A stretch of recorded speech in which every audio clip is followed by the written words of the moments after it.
পর্যন্ত আমাদের থানা নির্বাহী কর্মকর্তা এবং ডিসি মহোদয়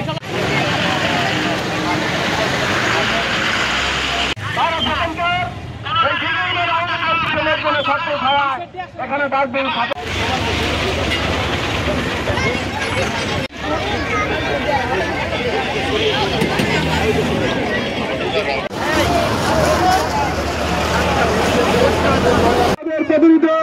এবং তিন মহাদের উপস্থিতি ছাড়া আমরা এখান থেকে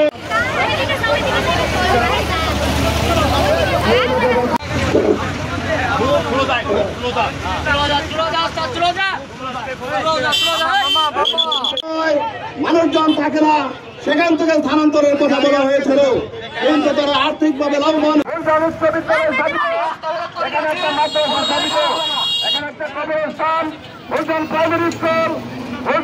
মানুষের ডাস্টবিনের বিরুদ্ধে আমরা অবস্থান নিয়েছে।